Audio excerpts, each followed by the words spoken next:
지난주의 내용을 좀 간략하게 요약을 해준다면 우리가 예수님을 만나게 된 시간부터 깨닫게 되는 것이 두 가지가 있다고 했죠. 첫 번째는 하나님의 거룩하심에 대해서 점점 더 깊게 알아가게 되는 것이고, 또 하나는 내가 얼마나 비참한 존재인지, 내가 얼마나 죄인인지를 더욱더 깊이 깨달아 알게 되는 것입니다. 여러분, 우리가 신앙생활을 하면 할수록 이것에 대한 인식이 점점 더 늘어나게 됩니다. 하나님이 내가 처음에 예수님을 알게 됐을 때 알던 그 거룩한 분보다 훨씬 더 거룩한 분이라는 걸 점점 더 알게 되는 것이고, 신앙이 성장하면 할수록 내가 죄인이라는 걸 이미 알고 있었지만 더 깊게, 더 비참한 존재이고 내가 더 죄인이라는 것을 깊게 알게 되는 것입니다. 여러분, 성장하면서 하나님이 점점 더 거룩해지신 건가요? 그게 아닙니다. 제가 더 죄인이 된 건가요? 그게 아니라 그분이 원래 거룩하셨지만 그분의 거룩하심을 더욱더 깊이 깨닫게 된 것이고, 저의 죄인됨을 깊이 더 깨닫게 된 것이죠. 얼마 전에 제 딸이 이제 치열이 너무 안 좋아서 치열 교정을 이제 하게 됐습니다. 근데 아내가 이제 의사 선생님이랑 상담하게 될 때 아이가 같이 갔으니까 옆에서 이렇게 막 듣게 됐는데, 이제 치열 교정 아시겠지만 비용이 좀 많이 들잖아요. 그러니까 이제 그 이야기를 아이도 이제 옆에서 듣게 됐었나 봐요. 근데 이제 막 너무 고민하고 제 아내도 막 고민하다가 다행히 이제 병원에서 할부로 이렇게 여러 번 나눠서 이렇게 내는 걸 허락해 주신다고 해서 저희가 이제 이렇게 해갖고 결국 이제 하기로 이렇게 했어요. 그랬더니 이제 그게 제 딸이 좀 감동을 받았나 봐요. 비싼데 이거를 엄마가 나를 위해서 해주는구나. 그래서 어느 날 그 왔는데 밤에 엄마가 나를 이렇게까지 사랑해 주는지 내가 이번에 알았다고 이렇게 얘기를 하는 거예요. 여러분, 엄마가 그때 더 많이 사랑하게 된 겁니까? 그게 아니죠. 엄마는 이미 사랑했는데 딸이 이제 엄마에 대한 마음을, 그 사랑의 마음을 더 많이 이제 알게 된 것이죠. 제가 그 얘기를 듣고 그런 생각이 들었어요. 내가 결제할 걸. 그래서 내가 결제했으면 내가 아빠는 하나도 등장을 안 하더라고요, 그 얘기 속에. 그래서 여러분, 성도의 삶은 하나님의 그 거룩하심, 이미 거룩하셨지만 그분의 거룩하심을 더 발견해 알아가는 과정과 나의 죄성을 더 알아가고 발견해 나가는 과정의 연소인 것이죠. 종교 개혁자의 한 사람이고 또 장로교의 시작점이 된 사람이 이 존 깔뱅이라는 신학자이자 목회자입니다. 이분이 기독교의 아주 중요한 고전으로 손꼽히는 기독교 강요라는 책을 쓰셨습니다. 근데 이 자신의 저서에서 아주 유명한 말을 그 앞부분에 했는데요. 이 말이 너무 중요하고 유명한 말입니다. 뭐라고 했냐면 이렇게 했습니다. 하나님을 아는 지식과 인간을 아는 지식은 연결되어 있다. 하나님을 아는 지식과 인간을 아는 지식은 연결되어져 있다. 그래서 여러분, 우리가 우리 자신을 알고 싶다면 우리 자신을 아는 데 시간을 쓰는 것이 아니라 하나님을 알면 알수록, 하나님을 아는 데 시간을 들이고 하나님을 아는 데 우리의 마음과 에너지를 쓰면 쓸수록 우리 자신도 더 많이 알게 된다는 그 뜻을 가지고 있는 것이죠. 왜죠? 왜 그렇습니까? 인간을 설계하시고 창조하신 분, 애초의 기획자가 하나님이시기 때문에 그런 것이죠. 그렇기 때문에 우리가 어떤 제품을 잘 모르겠을 때 그 제품을 만든 회사나 개발자를 가장 신뢰하고 그 개발자에게 도움을 요청하는 것처럼 인간의 설계자이자 만드신 분인 하나님께 묻게 되고 그분의 의도를 알게 될 때 인간을 더 깊게 자세히 알게 되는 것과 당연한 이치인 것이죠. 그래서 우리는 하나님과 가까워지고 하나님을 알아갈수록 우리는 자신의 모습도 더 깊게 알아가게 됩니다. 그래서 오늘 사진 한번 보여주시겠어요? 네, 우리 지난주에도 보았던 사진인데, 회심을 하게 된 순간부터 나의 육신과 나의 죄성에 대한, 내가 얼마나 죄인인지에 대한 모습들이 더 깊게 발견하게 되고, 또 하나님의 거룩하심에 대한 그것이 더 커지면 커질수록 내 안에 십자가가 더욱더 커지게 됩니다. 내 안에 복음의 능력, 그리스도의 십자가가 더욱더 확장하고, 이 간극을 메울 수 있는 것이 나의 능력이 아니라 오직 십자가의 힘을 발견하기 때문에 십자가가 더욱더 커지게 됨을 알게 되는 것이죠.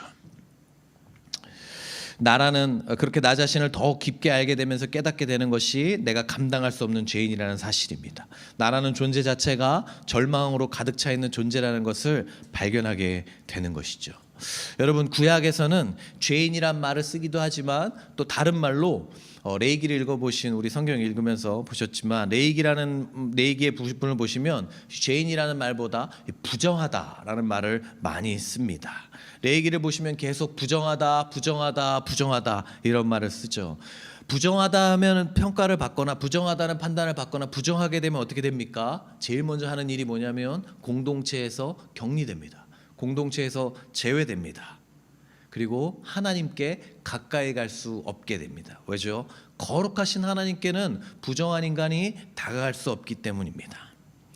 우리가 우리 자신을 알면 알수록, 우리가 부정한 자라는 인식이 커지면 커질수록 인간이 결코 하나님께 다가갈 수 없는 존재라는 것을 더 깊이 인식하게 되는 것이죠. 그래서 로마서 7장을 보시면 이 부분을 바울이 아주 절절하게 표현하고 있습니다. 그래서 뭐라고 얘기합니까? 나는 속사람으로는 하나님의 법을 즐거워하나 내 지체에는 다른 법이 있어서 내 마음의 법과 맞서서 싸우며 내 지체에 있는 죄의 법에 나를 포로로 만드는 것을 봅니다. 그리고 나서 자신의 그 비참한 모습을 실존적으로 이렇게 고백합니다. 나는 비참한 사람입니다. 누가 이 죽음의 몸에서 나를 건져주겠습니까? 여러분, 바울처럼 열심히 거룩하게 주님의 일을 하며 살았던 사람이 어디 있습니까? 근데 그 바울이 그렇게 살면 살수록 느끼는 게 뭡니까? 내 자신의 비참함, 나 자신의 괴로움을 느낀 겁니다. 내가 얼마나 비참한 존재인지를 느끼게 된 겁니다. 여러분, 그래서 참회록은 누가 쓰는 겁니까? 참회록은 죄인 중에 괴수, 죄인 중에 사형수가 쓰는 게 아니에요. 참회록은 성자가 쓰는 겁니다. 예수님, 나에 대한 깊은 죄의 뿌리를 보고 나의 본질적인 죄의 모습들을 더 깊이 발견하고 알아가는 사람일수록 그런 성자가, 죄에 대해 민감한 사람이 참회록을 쓸 수 있는 겁니다. 그리고 그렇게 우리 안에 깊은 절망감이 찾아올 때 우리에게 필요한 것이 무엇입니까? 십자가, 복음인 것이죠. 복음이 있기 때문에, 그 십자가가 있기 때문에 우리의 절망은 이런 바울의 비참한 사람, 나는 비참한 사람이다, 누가 이 죽음의 몸에서 나를 꺼내줄 수 있겠나라고 하는 이 절망은 더 이상 절망으로 끝나지 않고 희망과 기쁨으로 바뀌게 되는 것이죠.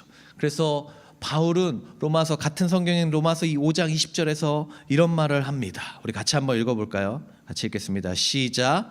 율법은 범죄를 증가시키려고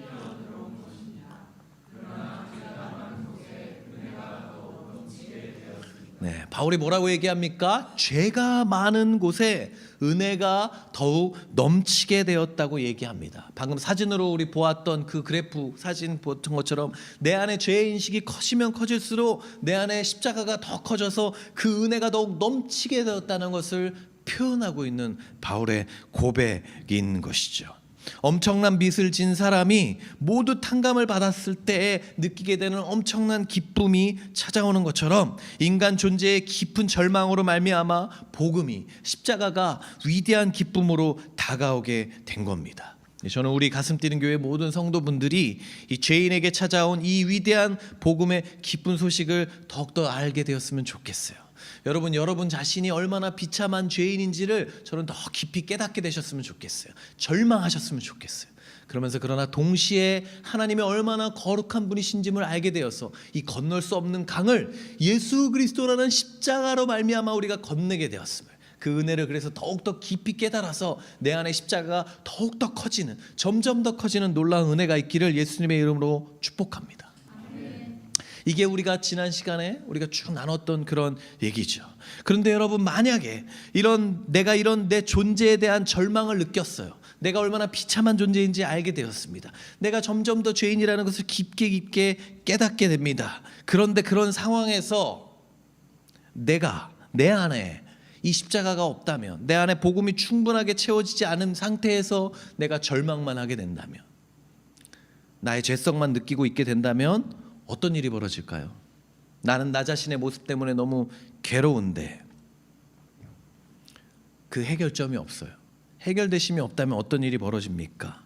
절망하고 있는데 그에 대한 회답이 충분하다고 느껴지지 않는 상황이 되면 복음이 내 안에 충분한 해답이 되지 못하고 있다고 느끼게 되면, 복음이 그런 능력이 있다는 게, 그런 능력이 없다는 게 아니라 내가 복음을 그 정도로 알지 못하고 있어, 그 정도로 내가 느끼지 못하고 있다면, 그 정도로 해답으로 받아들이지 못하고 있는 상황이 되면, 그때 우리는 어떻게 됩니까? 그 내 안의 절망, 그 무거움을 해결하기 위해서 다른 방법을 찾기 시작해요. 그게 뭡니까? 나 자신을 내가 지금 보고 있는 모습보다 조금 더 나은 사람인 것처럼 포장하기 시작합니다. 그리고 그 포장을 통해서 사람들에게 인정을 받거나 위로를 받고 싶어 하게 됩니다. 그게 뭡니까? 그것을 다른 말로 위선이라고 이야기합니다. 영어로는 pretending이라고 하죠. 가장하는 거예요. 포장하는 겁니다.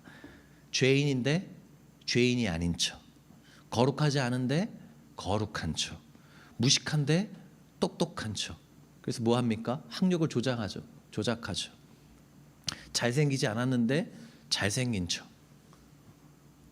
그럼 바꾸는 일들이 일어나게 되는 것이죠.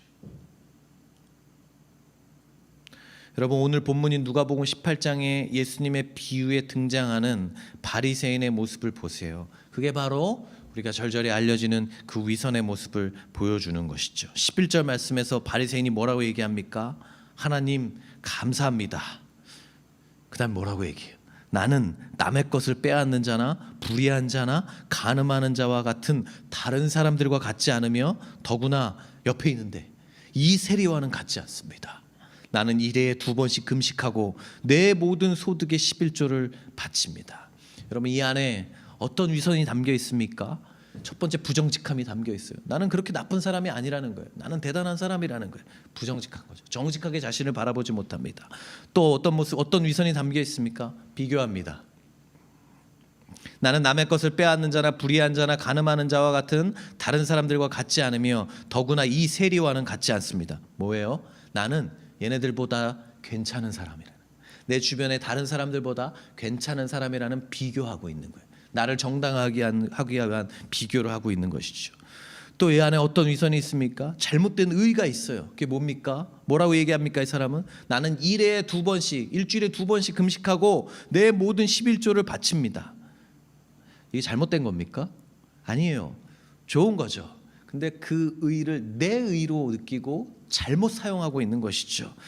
뭐라고 얘기합니까? 이 말에 담겨 있는 건 뭡니까? 내가 하고 있는 이 선한 일을 보십시오. 내가 하고 있는 이 의로운 일을 보십시오. 그것을 드러내고 있는 것이죠.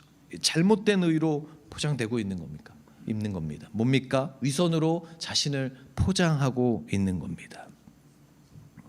이런 일들이 벌어지게 됩니다. 여러분, 내가 죄인이 되었을 때 십자가가 내 안에 그 능력을 발휘하지 못하고 그 부분을 십자가로 채우지 못하게 되면, 나는 그 부분을 나를 포장하는 데 쓰면서 감추려고 해요. 예전에 슬픈 일이지만 예전에 미국에서 유학할 때 그 교회 같이 했던 분 중에 이제 청소년부 목회자가 계셨어요. 저는 청년부였고, 같이 이제 제가 청소년부 캠프를 도와주려고 제가 한 10시간 넘게 운전해가지고 조지아에서 오클라호마까지 논스톱으로 한 16시간인가 운전을 했던, 정확히 기억이 안 나는데 아무튼 10시간 넘게 운전해서 이렇게 갔던 것 같아요. 핫식스 먹으면서 막 그 운전해갖고 이렇게 갔던 기억이 납니다. 근데 거기서 캠프에서 이제 그 인디언들을 위한 같이 하는 캠프에서 같이 캠프를 하는데, 너무 한 번 기이한 일이 있었는데, 그 당시에 목사님이랑 저랑 이제 쉬고 있었어요. 그래서 저는 늘어져서 이렇게 쉬고 있고, 그분들이 늘어지고 있었는데 갑자기 문 열리는 소리가 들리니까, 너무도 갑자기였는데 문 열리면서 애들이 갑자기 들어왔나 봐요. 같이 있었는데 그 목사님 누워 있다가 문 열리는 소리에 갑자기 일어나서 성경을 보는 저 너무 웃기더라고요. 너무 깜짝 놀라서 아이들에게 좋은 본을 보여주고 싶어하는 건 너무 좋겠으나 갑자기 왜 저분이 그러실까? 왜 그랬던 거죠? 그러니까 나는 이 의가 있다는 것을 보여주고 싶었던 모습이 얼마 있지 않았을까 생각이 들어요. 그땐 잘 몰랐어요. 사실 거기까지 제가 생각을 못했는데 지금 돌아보면 그랬던 것 같아요. 왜 그러냐면 이분 지금 사역을 안 하세요. 이분은 지금 그 길을 떠나서 이제 다른 길로 가고 있습니다. 위선으로 자기를 포장하는 거예요. 십자가가 내 안에 역할을 하지 않으면 다른 것들로 나를 채워서 나를 세워지게 되고 있는 겁니다. 그게 오늘 주보에 보시면 나와 있는 그래프의 모습입니다. 밑에 보면 있죠. 나의 육신과 죄성에 대한 인식의 성장이 있는데 그게 십자가로 채워지지 않게 되면 밑에 위선으로 그 부분들을 채워지게 됩니다. 십자가는 잘하지 않게 되는 것이죠. 똑같이 교회를 다니고 신앙생활을 한다 할지라도 내 안에 위선이 있습니다. 교회 다니면서 나는 그런 괜찮은 사람입니다. 주일에 와서 물어보면 잘 지내? 그러면 난 잘 지내. 난 아무 문제 없어. 나는 괜찮은 사람이야. 나만한 그리스도인이 없을걸? 하는 모습들, 얼굴, 말은 그렇게 하지 않을 수 있지만 얼굴이나 보여지는 것들로 나를 포장하게 되는 부분들이 일어나게 되기도 합니다. 또한 이러한 부분들은 하나님의 거룩하심에 대한 부분에 있어서도 일어나게 됩니다. 오늘 본문 18절을 보시면 어떤 지도자가 예수님께 찾아와서 질문합니다. 어떤 지도자가 예수께 물었다. 선하신 선생님, 내가 무엇을 하여야 영생을 얻겠습니까? 두 가지를 말합니다. 선하신 선생님 이렇게 물으면서 내가 무엇을 해야 영생을 얻겠습니까? 무엇을 해야 합니까? 구원을 얻기 위해서 자기가 뭘 해야 합니까? 라고 묻는 겁니다. 여러분, 이 청년은 구원에 관심이 있었어요. 하나님의 거룩하심도 잘 알고 있었습니다. 그러나 그가 생각하는 게 뭡니까? 내가 무언가를 하면, 내가 조금만 더 무언가를 열심히 하거나 잘하면, 내가 열심히 살면 내가 구원받을 수 있다 라고 생각하는 거예요. 나의 행동을 통해서, 나의 행위를 통해서 하나님의 구원을 내가 얻어낼 수 있다 라고, 여전히 내가 무언가를 할 수 있다고 생각하는 모습을 여기서 보여주고 있는 것이죠. 이 말을 듣고 예수님이 뭐라고 대답하십니까? 22절에 보면 이렇게 이야기합니다. 그 앞에 청년이 뭐라고 얘기했습니까? 저는 성경이 얘기한 그 모세가 이야기한 율법을 이미 다 지키고 있습니다. 열심으로 따르고 있는 사람입니다. 저는 율법이 부족하지 않은 율법의 행위들을 다 지키고 있습니다. 내 행위가 내 의로, 내 행위로 구원에 닿을 수 있다고, 하나님이 원하시는 요건에 충족할 수 있다고 생각하는 모습이 담겨져 있는 것이죠. 그때 예수님이 이렇게 얘기하십니다. 22절에서 내게는 아직도 한 가지 부족한 것이 있다. 내가 가진 것을 다 팔아서 가난한 사람들에게 나누어 주어라. 그리하면 네가 하늘에서 보화를 차지하게 될 것이다. 그리고 와서 나를 따라라. 여러분, 이 말씀을 예수님이 왜 하신 걸까요? 다 지키고 있다니까 너무 질투나셔서 예수님이 한마디 하신 걸까요? 그게 아니에요. 뭡니까? 아니야. 너의 행위로 구원받을 수 있는 게 아니야. 예수님이 말씀하시는 너는 율법을 다 지킬 수 있는 존재가 아니라는 것을 보여주시는 거예요. 드러내시는 거예요. 네가 다 지켰다고? 아니야. 그 눈에 보이는 것을 다 지킨 것이 아니라 여전히 너의 안에 있는 너의 의로는 채울 수 없는 하나님과 우리 사이에 간격이 있어. 그것을 얘기해 주는 거예요. 너의 행위로 구원받을 수 없어. 너는 할 수 없어. 이것을 깨닫게 해주시려고 예수님이 이것을 말씀하고 있는 것이죠. 여러분, 이 청년이 했던 게 뭐예요? 행위로 주님께 다가갈 수 있다고, 구원을 얻을 수 있다고, 하나님께 가까이 갈 수 있다고, 하나님을 만족시킬 수 있다고 행동한 겁니다. 행위가 뭡니까, 여러분? 행위는 저는 이렇게 정의된다고 믿습니다. 행위가 뭡니까? 나는 예수 그리스도의 의가 없어도 하나님을 만족시킬 수 있다, 이렇게 생각하는 것. 이게 행위입니다. 나는 예수 그리스도가 없어도 예수 그리스도의 의가 없어도 하나님을 만족시킬 수 있다. 이게 행위인 것이죠. 여러분, 구원은 인간의 행위로 받을 수 있는 것이 아님을 예수님이 오늘 본문에서 말씀하고 있는 거예요. 너 불가능해. 너의 그 행위, 네가 지금 여러 가지를 잘 지키고 있다 할지라도 그건 결국 인간 안에서의 도토리 기재기야. 네가 아무리 수영을 잘한다 할지라도, 네가 박태환보다 수영을 잘한다 할지라도 네가 건너야 하는 것은 태평양이야. 그렇기 때문에 불가능해. 할 수 없어. 예수님이 그것을 알려주고 있는 겁니다. 사랑하는 여러분, 우리의 모든 행위는 하나님께 닿을 수 있을 만큼 충분하지 않아요. 우리는 그럴 수 있는 존재가 아닙니다. 이사야서 64장 6절에 보면 뭐라고 써 있습니까? 이사야가 그 하나님의 환상을 보았던, 지난주에 보았던 이사야가, 우리 지난주에 말씀에도 읽었었지만 이렇게 고백합니다. 우리는 모두 부정한 자와 같고 우리의 모든 의는 더러운 옷과 같습니다. 여러분, 이 말씀에서 주의해야 될 게 뭡니까? 잘 주의 깊게 보세요. 뭘 더러운 옷과 같다고 표현합니까? 우리의 모든 의는, 이사야는 우리의 모든 죄가 더러운 옷과 같습니다라고 표현하지 않았어요. 내가 자랑하고 싶은 거, 내가 괜찮다고 여기는 나의 모든 의, 내가 깨끗하다고 생각하는 그게 내 편에서는 그래 보이지만 하나님 입장에서 볼 때는 더러운 옷과 같다는 거예요. 우리의 모든 의가 더러운 옷과 같다고. 인간이 아무리 애쓰고 노력해 봤자 결코 하나님께 이를 수 없는 것입니다. 예수님께서 그 청년에게 바로 그 이야기를 해주고 계신 겁니까? 절망을 느끼게 해주시는 것이죠.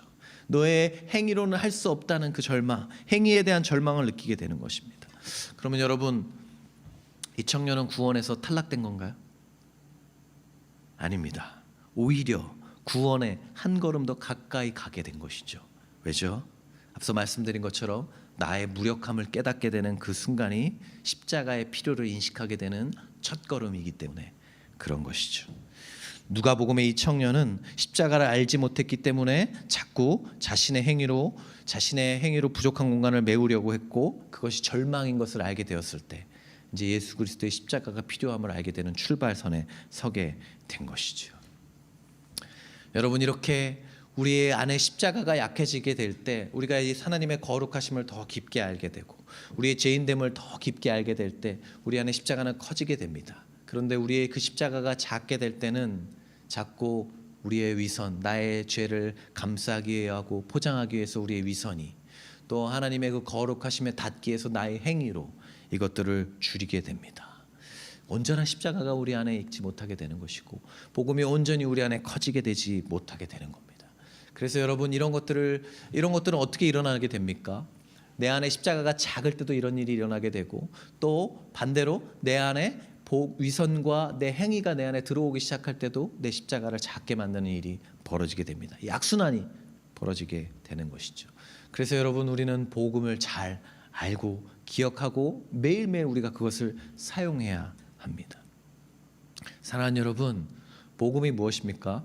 복음이 뭘까요? 어린 시절부터 또 대학생 때 특별히 선교단체나 신앙생활을 열심히 하셨던 분들은 사형리라는 걸 들어보셨을 겁니다. 사형리가 뭡니까? 하나님은 당신을 향한 놀라운 계획을 갖고 계십니다. 그런데 우리가 죄로 말미암아 하나님과 우리의 사이가 멀어지게 되었습니다. 오직 이 간격은 예수 그리스도를 통해서만 메꿔질 수 있습니다. 당신을 위한 하나님의 그 예수 그리스도의 사랑과 십자가의 사랑을 받아들이게 될 때 우리는 이 사랑 안에서 주님과 풍성한 삶을 누리고 구원을 받을 수 있습니다. 복음을 잘 요약한 네 가지의 원리죠. 핵심이죠. 너무 중요하고 너무 잘 요약해서 복음을 전하기에 너무 좋습니다. 근데 여러분, 이 장점도 너무 많은 이 사형리지만 단점도 있어요. 잘못하면 무엇입니까? 이 사형리가 복음의 전부인 것처럼 오해하게 될 때가 많습니다. 사형리는 복음을 축약적으로 잘 요약한 것이지 그게 복음의 다가 아닙니다. 복음은 사형리를 뛰어넘을 정도로 너무 많은 진리를 담고 있고 너무 많은 기쁨과 소식들로 가득 채워져 있습니다. 그 중에 하나가 뭡니까? 여러분, 복음은 좋은 충고가 아니라 좋은 소식이라는 것입니다. 한번 옆에 있는 분한테 한번 이렇게 얘기해 주세요. 복음은 좋은 충고가 아니라 좋은 소식입니다.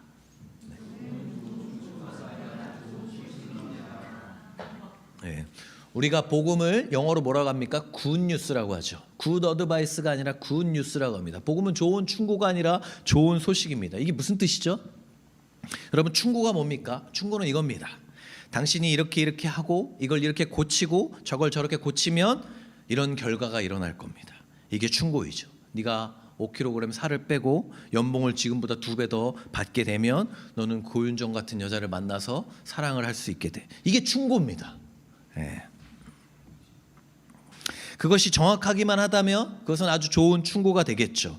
근데 여러분, 복음은 이런 충고가 아니라는 거예요. 복음은 네가 무엇을 바꾸고 이렇게 하면 이것을 얻게 된다라는 것을 말해주는 것이 아니라는 거예요. 복음은 좋은 충고가 아니라 좋은 소식입니다. 좋은 소식은 뭡니까? 소식은 나의 행위와 상관없이 이미 벌어진 일이 나에게 다가오는 것이에요. 너의 몸무게, 너의 연봉과 상관없이 너를 사랑하는 고윤정이 너와 결혼식장을 지난주에 예약했어. 할렐루야. 이게 소식이죠. 이게 소식이에요. 너의 어떠함에 상관없이 너를 사랑하는 누군가가 너를 위한 무언가를 했어. 그것이 소식입니다. 이게 복음이에요. 이 소식을 온전히 받아들이지 못했을 때 우리는 우리의 행위에 자꾸 의지하게 됩니다. 내가 무언가를 더 해야 될 것 같고 내가 무언가를 더 채워야 될 것 같습니다. 교회를 다니는 우리 중에서도 신앙생활 하다가도 우리 안에 이것이 자꾸 일어납니다. 심지어 저에게도, 목회자인 저에게도 부끄럽지만 이런 일이 저를 채우게 될 때가 일어나게 됩니다. 성도들 가운데 누구나 그런 일들이 일어나게 되죠. 내가 더 열심히 봉사하니까 쟤보다 주님이 나를 더 사랑하실 거예요. 이게 뭡니까? 행위로 사랑을 얻으려고 하는 것이죠. 나는 새벽기도 열심히 하니까 주님이 나한테는 큰 보상을 주실 거야. 좋은 직장을 주실 거야. 나는 다른 사람들보다 책 많이 읽으니까 내가 다른 사람들보다 더 성숙하고 우월할 거야. 나는 자제력도 있고 약속도 잘 지키기 때문에 내가 얘네들보다 훨씬 더 성숙한 사람이네. 다 뭐예요? 나의 행위들로 다른 사람을 판단하고 나를 높이고 하나님께 만족을 얻으려는 행동들을 하고 있는 것이죠. 여러분, 이런 행동들이 우리 의로움, 나의 의로움의 근원이 될 때 우리는 복음의 능력에서 점점 더 멀어지게 되는 거예요. 내 안에 십자가가 점점 더 줄어들게 되는 거예요.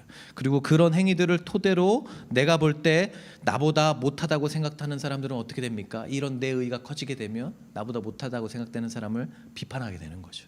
판단하게 되는 거예요. 배제하게 되는 것이죠. 이게 행위가 주는 안 좋은 모습들인 거예요. 행위가 이 복음을 가릴 수밖에 없게 되는 것이죠. 행위는 자꾸 나를 보는 게 아니라, 나의 정직한 모습을 보는 게 아니라 다른 사람을 보게 만들고 다른 사람을 판단하게 만드는 것이에요. 사랑하는 여러분, 한번 우리 잠깐 눈을 감아 보시겠어요? 한번 눈을 잠깐 감아 보세요. 그리고 상상을 한번 해보겠습니다. 하나님이 나를 바라보고 계시다라는 상상을 한번 해보세요. 하나님이 지금 나를 바라보고 계세요. 그리고 하나님이 나를 바라보시는 그분의 얼굴을 한번 상상해 보세요. 여러분, 하나님 나를 바라보시는데 표정이 어떠신 것 같으세요?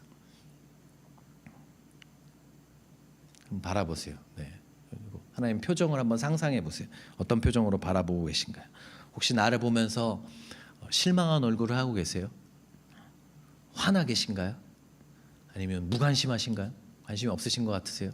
여러분의 이미지 속에 그런 모습 한번 떠올려 보세요. 네, 눈 떠 보세요. 어떠세요, 여러분? 하나님의 이미지가 어떤 모습으로 떠오르죠? 대답하지 마세요. 네, 한번 속으로 한번 생각했던 것들 가져오겠어요. 혹시 하나님이 나를 바라보시는 지금 모습을 그렸는데 나한테 좀 실망하는 모습을 보고 계시거나, 그런 모습이 그려지거나, 나에게 화나 계신 모습이 그려지거나, 나에게 관심이 없는 모습이 그려지거나, 이런 모습이 계신다면 그 이유가 뭘까요? 왜 그런 것 같으세요? 내가 예배에 지각해서, 말씀을 제대로 읽지 않아서, 기도 생활을 충실히 못해서, 혹은 다른 어떤 이유를 찾아내었다면, 그래서 그런 이유 때문에 하나님이 나를 실망하신 것 같고 무관심하거나 좀 화나 계신 것 같다라고 생각하는 그 이미지가 연상된다면, 여러분, 우리는 여전히 행위를 중심으로 생각하고 있는 거예요.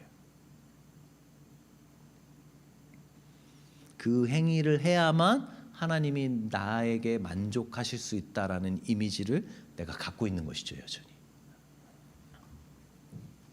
그럼 그런 사람, 그런 저는 복음이 없는 건가요, 제 안에? 아니에요. 복음이 있어요. 복음이 있지만 그 복음이 흔들리고 복음이 작아지고 그 복음을 자꾸 잊어버리기 때문에 복음이 내 안에 작아지게 됐을 때 그런 일들이 일어나게 되는 것이죠. 우리 주보에 있는 것처럼 사진을 한번 보여주시겠어요? 위에서 나의 행위가 예수님에 대한 부분들을 행위로, 또 나의 죄성에 대한 부분들을 위선으로 채우게 되면 우리 안에 십자가는 커지지 않고 계속적으로 작아지게 됩니다. 복음이 축소되면 나의 삶은 행위 그리고 위선으로 채워지게 되는 것입니다. 사랑하는 여러분, 왜 이런 일이 일어나는 걸까요? 내가 복음을 들었고 예수님도 영접했고 신앙생활도 계속 몇 년 동안 계속 하게 됐고, 어떤 분들은 어린 시절부터 모태신앙으로 신앙생활을 했는데 왜 여전히 이렇게 복음이 내 삶에서 커지는 것이 어렵게 되는 것일까요? 왜 그러냐면, 여러분, 우리 인간의 기본적인 성향이 율법적이기 때문에 그래요. 우리는 기본적으로 율법적인 사람들입니다. 기본적으로 율법적으로 생각하고 행동하는 것이 더 편합니다. 내가 이만큼을 했을 때 그에 대한 온전한 응당의 대가를 받는 것이 당연하다고 생각하죠. 그것이 기본적으로 우리 안에 있는 것이죠. 아무것도 하지 않았는데 나한테 무언가를 준다는 것을, 그 은혜를 받아들이는 것을 더 어색하고 힘들어합니다. 지나가는데 내가 어떤 사람이 제가 당신에게 100만 원 드릴게요 하면은 땡큐 그렇게 해서 하는 사람이 더 많습니까? 왜요? 도대체 왜 그러시는 거죠? 그런 이유가 뭐예요? 이렇게 경계하는 사람이 많습니까? 경계하는 사람이 훨씬 많을 거예요. 왜죠? 어색하니까, 익숙하지 않으니까. 우리는 율법이 더 기본적으로 발동하는 성향들을 가지고 있는 게 인간의 본 모습입니다. 그래서 우리는 이 은혜를 받아들이는 것을 힘들어하고 괴로워합니다. 여러분, 제가 예수님을 전했을 때 생각보다 많은 사람들이 십자가를, 예수님을 영접하기 어려워하는 이유 중에 하나가 바로 은혜입니다. 나보고 아무것도 하지 말라고? 나보고 삼천보도 하지 말고 금식을 일주일도 하지 말고 선한 일을 많이 할 필요도 없고 그냥 아무것도 하지 말고 받아들이기만 하라고? 그걸 어떻게 내가 믿으라는 거야? 오히려 그것 때문에 힘들어하고 예수를 못 믿는 사람이 은근히 많이 있어요, 여러분. 이게 뭡니까? 여러분, 오늘 말씀드린 이 위선과 행위의 모습에서 공통적으로 나오는 특징이 뭔지 아세요? 이 위선과 행위의 공통적인, 위에 있고 아래에 있지만 이 공통적인 특징이 뭔지 아세요? 그것은 바로 이 두 모습 다, 위선과 행위 두 모습 다 복음을 충분히 믿지 못하고 있다는 거예요. 복음이 내 안에 모든 문제를 해결해 줄 정도로, 복음이 내 안에 내 위선과 내 행위로 덮을 만 그 부분을 다 채우지 못할 정도로 충분하지 못하다는 생각을 갖고 있기 때문에 그런 것이죠. 예수님을 처음 만났을 때 여러분, 우리가 생각해 보면 우리는 다 기뻤죠. 감격했고 눈물을 흘렸죠. 행복했습니다. 찬양만 들으면 눈물이 나고 예배에 나아가는 것이 큰 기쁨이었고 감사가 넘쳐났어요. 그러다 어느 순간에 영적인 침체가 찾아옵니다. 그런 침체가 찾아오면 원인이 뭡니까? 마틴 로이드 존스, 영국의 목회자였던 마틴 로이드 존스 목사님이 영적 침체라는 책에서 그분이 이렇게 말씀하셨어요. 오늘날 영적 침체의 특징은 복음을 바로 알지 못하는 것이다. 근데 그 다음에 이렇게 그 설명하면서 이렇게 얘기했어요. 세상을 마냥 즐기지 못할 만큼은 기독교를 알지만 스스로 만족할 만큼은 알지 못한다. 이게 무슨 뜻이에요? 세상에서 내가 완전히 노는 거는 내가 복음을 아니까 거기까지는 못하겠어. 복음이 있다고, 예수님이 나를 위해 죽으시고 나를 위해 구원하셨다는 걸 아니까 내가 완전히 푹 빠져서 놀 정도는 안 돼. 복음을 내가 그 정도는 알아. 근데 내 인생을 완전히 다 그리스도께 맡길 만큼은 복음을 알지 못하는 거예요. 그러니까 뭐 하는 거예요? 양다리 걸치는 거죠. 세상에 한 발, 교회 한 발 걷다가 가랑이 찢어지는 거죠. 그런 일들이 벌어진다고, 그게 영적 침체의 원인을 주는 거라고 마틴 로이드 존스 목사님이 말씀하고 있는 거예요. 나 스스로가 복음은 좋은 소식이에요. 여기서 복음이 좋은 소식이 아닌가요? 라고 했을 때 복음 좋은 소식 아니에요 라고 말할 사람은 아무도 없을 겁니다. 나의 복음은 좋은 소식 맞아요. 그런데 나의 모습 속에 복음이 좋은 소식인데 어느 정도까지 복음이 좋은 소식이 되냐면 그렇게 느끼는 거예요. 내가 지하철역에 가서 길거리에 이렇게 나가서 정자역, 서현역 같은 데 이렇게 나가서 있으면 거기서 전단지 나눠주는 사람들이 있죠. 찌라시 나눠주는 사람들이 있어요. 거기에 그거 받을 때 뭐라고 합니까? 고맙습니다. 아니면 말도 없이 받기도 하지만 좋은 정보가 있으면 받죠. 여러분, 거기도 좋은 소식이 적혀 있더라고요. 50% 할인, 가져가면 10% 할인해서 식당 갈 수 있습니다. 좋은 소식이잖아요. 근데 받을 때 어떻게 합니까? 고맙습니다 하는 정도지만 이것 때문에 내 인생이 바뀔 정도로 기뻐하지 않아요. 땡큐, 할인하네. 복음을 그 정도로 받아들이는 거예요. 땡큐, 할인되네. 도움 되겠네.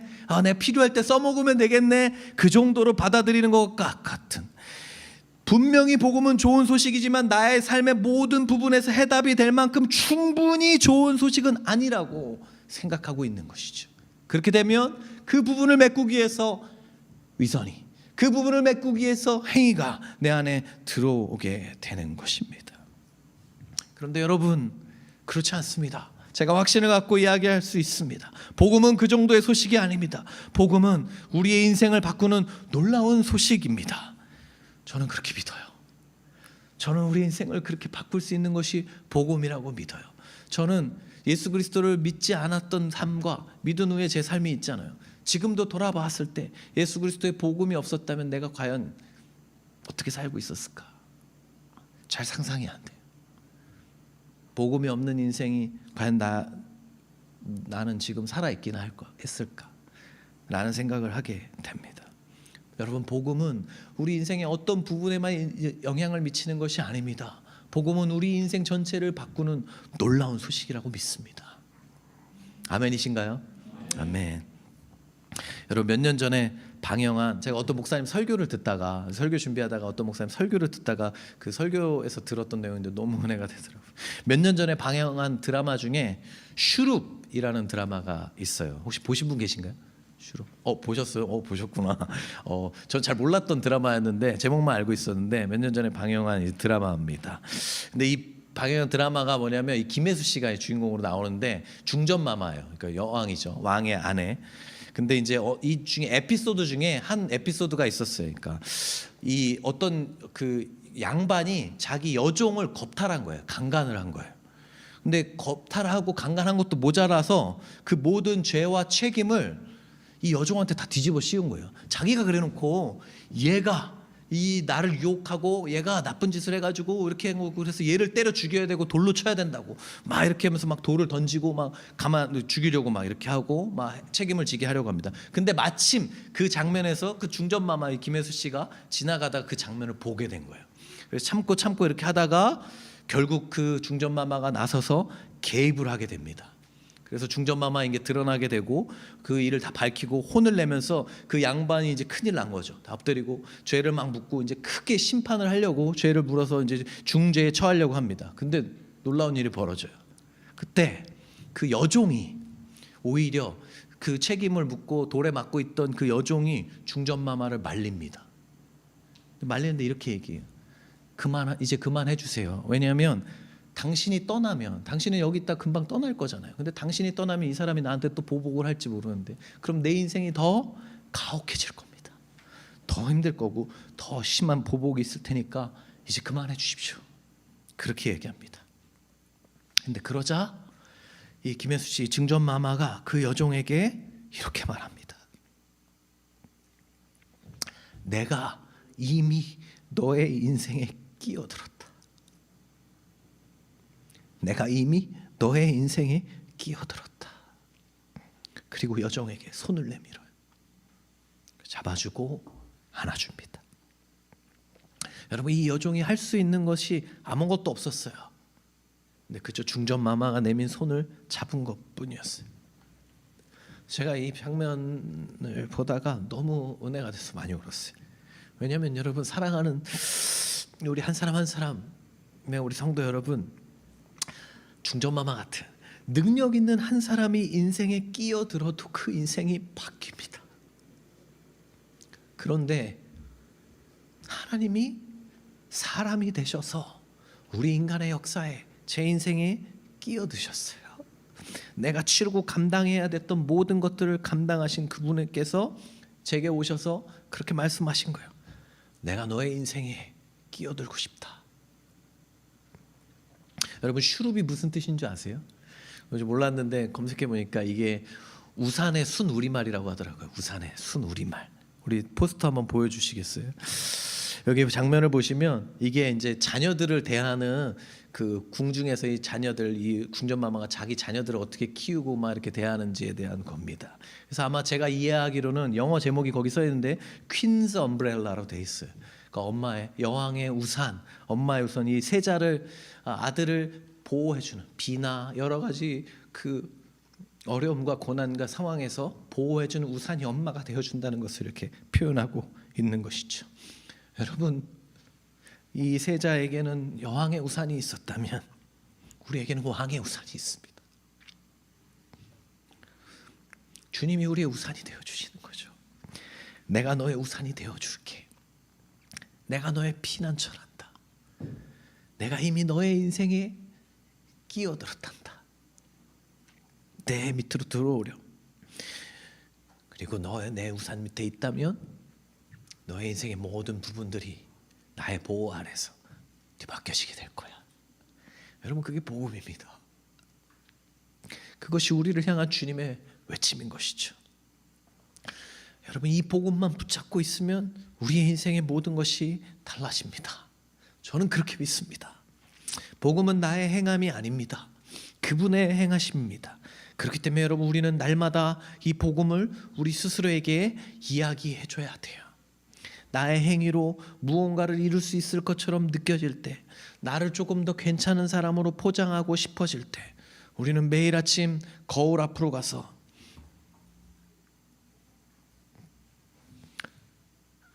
나는 주님께서 끼어드신 인생이다. 나한테는 복음이 있다. 그리고 나는 매일 복음이 필요하다. 이걸 매일 여러분 날마다 나 스스로에게 선포해야 합니다. 예수 그리스도의 십자가 없이는 나의 삶이 위선과 행위로 버무려지게 될 것임을 인정해야 되는 것이죠. 그리고 그렇게 될 때 날마다 십자가를 선포하고 날마다 십자가가 내 안에 커지게 될 때 우리 안에 있는 이 위선과 행위의 욕망이 힘을 잃어버리게 될 거라고 믿습니다. 저는 복음의 이 놀라운 은혜가 날마다 저와 여러분 가운데 충만하시게 되었으면 좋겠습니다. 우리의 삶을 여러분 포장하는 데 쓴다면, 주님을 만족하기 위해서 나의 행위로 채우고 하게 된다면 여러분 그 인생 얼마나 피곤합니까? 늘 긴장감에, 늘 압박감에 그렇게 인생을 살아간다는 것이 여러분 좋으세요? 죄인인데 죄인이 아닌 것처럼, 괜찮지 않은데 괜찮은 것처럼, 똑똑하지 않은데 똑똑한 것처럼 그렇게 살아가는 거 피곤하지 않습니까?